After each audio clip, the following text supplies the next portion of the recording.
আজকে এই মঞ্চের সামনে যারা উপবিষ্ট আছেন তারা প্রত্যেকেই প্রেসিডেন্ট জিয়াউর রহমান, খালেদা জিয়া এবং তারেক রহমানের সবচাইতে সম্মানিত মেহমান। বক্তব্যের শুরুতে আমি একটু ক্ষমা প্রার্থনা করছি আপনাদের কাছে। আজকে আমাদের প্রোগ্রামটা পলিটিক্যাল ছিল না। আমাদের আজকে কোনো রাজনৈতিক বক্তব্য দেওয়ারও কথা ছিল না। আমরা নেতাকর্মীদের কথা শুনতে এসেছিলাম। আমরা নেতাকর্মীরা কেমন আছে তাদের কথা শুনতে এসেছিলাম। আমরা নেতাকর্মীদের বউ বাচ্চা কেমন আছে সেটা শুনতে এসেছিলাম। আমরা শুনতে এসেছিলাম নেতাকর্মীর বাচ্চাদের পড়াশোনা হচ্ছে কিনা। আমরা সর্বোপরি নেতাকর্মীরা ভালো আছে কিনা। সব সময় রাজনীতি করতে হয় না ভাইরা আমার। তারপরও ধীরে ধীরে আজকের অনুষ্ঠানটা যারা আমরা বগুড়াতে বসে আমি একটা চিন্তা করেছিলাম, আমি বলেছিলাম আলতা দিঘিতে আমাদের কিছু সিনিয়র নেতৃবৃন্দ একটা পার্টি বিছায় 50-60 জন চিত হয়ে আকাশের দিকে শুয়ে থাকবে, এটা আমাদের প্রোগ্রাম ছিল। এবং আমরা কখনো বাইরে যেতে পারি না, চিন্তা করলাম আলতা দিঘিটা কেমন হয়েছে আমরা একটু দেখে আসি। That was our plan. সেই প্ল্যানটাকে ধীরে ধীরে বড় হতে হতে আজকে এই জায়গায় আসছে। এই প্রোগ্রামের সফলতার জন্য শুরুতেই আমি আন্তরিকভাবে ধন্যবাদ জানাতে চাই আব্দুল হান্নানকে। আব্দুল হান্নান আমার রাজনৈতিক সহকর্মী, আমাদের সঙ্গে রাজনীতি করে, সেন্ট্রালি রাজনীতি করে। এখানে ফিরোজ আর আমি হান্নান মিলে গল্প করতে করতে ফিরোজ বলল, ভাই তাহলে একটু প্রোগ্রাম করি। আমি বললাম যে না, শুধু মুড়ি আর চানাচুর। 50 থেকে 60 জন কর্মী থাকবে এই জায়গায়। আমরা আজকে একটা কথাও রাজনৈতিক বলবো না।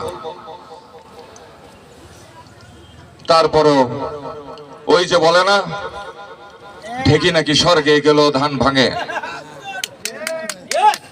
আজকে আপনারা প্রমাণ করে দিয়েছেন বেগম খালেদা জিয়া এবং তারেক রহমানের কথা শুনলে আর কিচ্ছু লাগে না। আজকে 3টা বেজে গেছে, কারো ক্ষুধার কষ্ট নাই, কারো তৃষ্ণা নাই, কারো গরম নাই, কারো শীত নাই।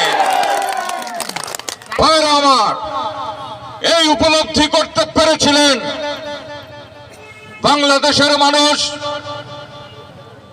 সেদিন 71-এ এদেশের মানুষকে তাদের গণতন্ত্র হত্যা করার চেষ্টা চলছিল, এদেশকে শোষণ নিপীড়ন করার চেষ্টা চলছিল।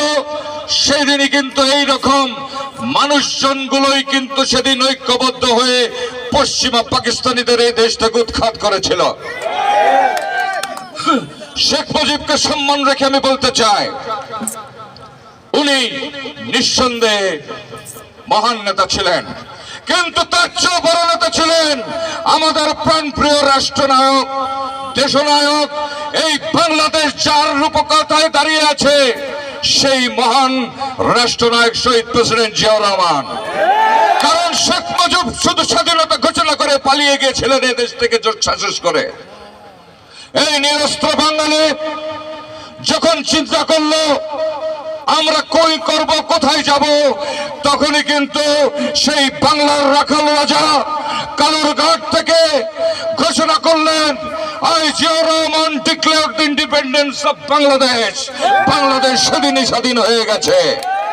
আর আমরা মঞ্চে যত বড় নেতারাই থাকি না কেন, এই দল আপনাদের কাছে নিরাপদ। আমরা ঘুরি শুধু আমাদের নিজেদের স্বার্থে। আমি কেউ এমপি হতে চাই, কেউ মন্ত্রী হতে চাই, কেউ উপজেলা চেয়ারম্যান হতে চাই, আমরা কেউ একজন কর্মী হতে চাই না। ভাইরা আমার, আজ থেকে 21 বছর আগে যাদের নাম নিলেন, মরহুম আনিসুর রহমান সাহেব, আমাদের মাসুদ করিম সরকার, আমি গ্রুপিং পছন্দ করি না। আমাকে জনাব তারেক রহমান ভবনে ডেকে 3 ঘন্টা মিটিং করে উনি বলেছিলেন, আপনি মাঠে কাজ করবেন, ফিলান্থ্রপিক ওয়ার্ক করবেন। আমরা নেক্সট পার্লামেন্টে বিভিন্ন জায়গায় প্রার্থীদের জন্য আমরা সেট আপ করছি, কারোর সঙ্গে কনফ্রন্টেশনে যাবেন না, কাজ করবেন। তারই সূত্র ধরেই কিন্তু আমি মাঠে এসেছি। শুনতে হয়েছে আমি নাকি শিকার পাখি, আমি নাকি অতিথি পাখি? আমি বলতে চাই, যারা এই কথাগুলো বলেন তাদের অনেক আগে আমি বাংলাদেশ জাতীয়তাবাদী দলের একজন সদস্য, ইভেন এই মঞ্চে যারা আছেন তাদের চেয়ে বেশি। ভাইরা আমার, সবকিছু নির্ধারণ করেন আল্লাহ সুবহানাহু ওয়া তাআলা।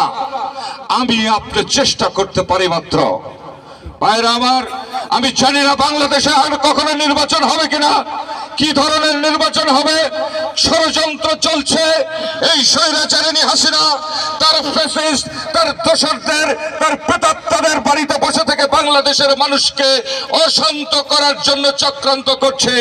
তারই বীজ আমাদের এখানে আছে। একটু আগে আমার পত্নীতলায় আমার সহযোদ্ধা যায় হাত ধরে পত্নীতলা বিএনপির ছাত্র দল গঠন হয়েছে, যুব দল গঠন হয়েছে, স্বেচ্ছাসেবক দল হয়েছে, বিএনপি হয়েছে, এবং যারা বলছেন তারা হয়েছে। সেই আবু তাহের চৌধুরী মন্টু একটু আগে একটি সতর্কবার্তা বলে দিলেন, অনুপ্রবেশকারী ঢুকে গেছে। আমি কিন্তু আমার কোনো ইন্টারেস্ট নাই কে কোথায় ঢুকলো, আমি কিচ্ছু বুঝি না। আমি ধর্ম বুঝি না, আমি বর্ণ বুঝি না, আমি কোন দল বুঝি না, আমি বুঝি মানুষ। আমি রাজনীতি করি শুধু এই গরিব মানুষগুলোর জন্য।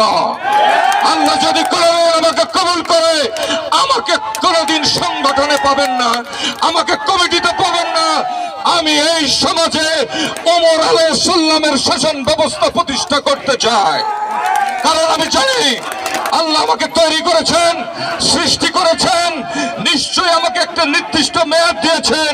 এরপর আমি আমার আল্লাহ সুবহানাহু ওয়া তাআলার কাছে ফিরে যাব। কিন্তু যাওয়ার আগে আমি কি নিয়ে যাব? একমাত্র টেস্টিমোনিয়াল আপনারাই দেবেন। আমি যেদিন মারা যাব, সেই জানাজায় দাঁড়িয়ে পিছে এই হাজার হাজার মানুষ যেদিন বলবে আমি ভালো মানুষ ছিলাম, আমাকে ক্ষমা করে দেওয়া হোক, সেই দিনই আল্লাহ আমাকে জান্নাতুল ফেরদৌসে দিতে পারবে। তাই ভাইরা আমার, এই সাময়িক সময়ের জন্য আমার কোনো লোভ লালসা নাই। কারণ আমি তো বিশ্বাসই করি না যে যারা বলে আজকে আমার নমিনেশন রেডি বালিশের তলে, আমি তাদেরকে বলতে চাই they can you because every sanction is coming from Allah subhanahu wa ta'ala. আপনারা পত্নীতলা ধামরাট কেন গোটা বাংলাদেশের মানুষ একখানে হলো আমাকে নমিনেশন দিতে পারবেন না যদি আল্লাহ না চান। তাই ভাইরা আমার, 5 তারিখে স্বৈরাচারী হাসিনার পতনের পর থেকে আমি যে দৃশ্যগুলো দেখছি সেটা ভীষণ লজ্জাজনক। কারণ আমি যদি উলঙ্গ হয়ে বেরোই, সেটা শুধু আমার লজ্জা নয়, আমার দলের সবার লজ্জা। আজকে আপনারা প্রমাণ করার চেষ্টা করছেন উপজেলা পরিষদে গিয়ে ডিপ টিউবওয়েল একটা প্রশাসন বলতে পারবে না আমার কোন জায়গায় কোন সুপারিশ আছে। ডিপ টিউবওয়েলের অফিসাররা যেদিন ইন্টারভিউ নেয়, আমি গিয়েছিলাম, ওনারা আমাকে রিসিপশন করেছে। আমি শুধু বলেছি আপনারা এক টেবিলে বসে টিনের চশমা পরেন, আপনার চেয়ারকে সম্মান করেন। কে সাবেক এমপি, কে ভবিষ্যৎ এমপি, কে বর্তমান এমপি, এইসব দেখার দায়িত্ব আপনার নয়। যে প্রকৃতভাবে সে যদি আমার লোক না হয়, তারই রাইট আছে। আমরা সেই ধরনের সমাজ ব্যবস্থায় গড়ে তুলবো। ভাইরা আমার, আমি আপনাদেরকে ভীষণ ভালোবাসি। আমি মনে করি এই রাজনীতি করতে এসেই কিন্তু আপনাদের সঙ্গে আমার পরিচয়, আমার ভ্রাতৃত্বের বন্ধনে আবদ্ধ হয়ে গেছি। আমার মনে হয় আমার পরিবার থেকে কিন্তু আমি আপনাদের সঙ্গে বেশি থাকি। ভাইরা আমার, একসঙ্গে থাকেন। বাংলাদেশ যখনই বিপদে পড়েছে রক্ষা করেছে জিয়াউর রহমান। বাংলাদেশ যখন বিপদে পড়েছে রক্ষা করেছে বাংলাদেশি জাতীয়তাবাদ। তারই ধারাবাহিকতায় দেখেন সম্মান আল্লাহ যাকে দেয়। একজনকে পালিয়ে যেতে হলো চোরের মতন, আর একজনকে দেশ থেকে নিয়ে গেল রাষ্ট্রীয় সম্মান ব্যবস্থায়। সো এখন আপনারাই বলেন, ক্ষমতার মালিককে আল্লাহ না অন্য কেউ? আল্লাহর উপর ভরসা রাখেন। আমি বিশ্বাস করি 5 তারিখে যে অভ্যুত্থান হয়েছে, ছাত্র জনতার অভ্যুত্থানের মাধ্যমে যে পরিবর্তন হয়েছে, নিশ্চয়ই এই পরিবর্তনের পরে এবং এই যে 8.5 কোটি 9 কোটি নতুন voter, those are students, every time they keep themselves busy with the mobile and everything. তারা কিন্তু আমাদের সাথে রাজনীতি করে না, তারা বাইডেনের সঙ্গে রাজনীতি করে, তারা ট্রাম্পের সঙ্গে রাজনীতি করে, তারা মোদির সঙ্গে রাজনীতি করে। তাদের চিন্তা চেতনা আমাদের চেয়ে অনেক বড়। আমি মনে করি এখানে যারা ছাত্ররা দাঁড়িয়ে আছেন এরা বর্তমানে আমার চেয়ে যোগ্য এখানে, তাই তারাই ভালো জানে এই 8.5 কোটি 9 কোটি ভোটার তারা কিন্তু আর রূপবান সিনেমা দেখতে যাবে না, তাদের 2K যাবে না, 4K যাবে না, এখন 12K চলছে, তারা 12K বেছে নেবে। অপেক্ষা করেন, বদলে দেব, বদলে যাবে। শুধু দরকার আপনার একটি সঠিক সিদ্ধান্তই বদলে দিতে পারে আজকের ধরাশ্বাসপদ সমাজ ব্যবস্থা। সঙ্গে আছেন তো, বদলে দিতে চান তো? আমরা সবাই একসঙ্গে এই বাংলাদেশের সমস্ত বর্ণ বদলে দেব। আগামী বাংলাদেশ হবে বাংলাদেশ, আগামী বাংলাদেশ হবে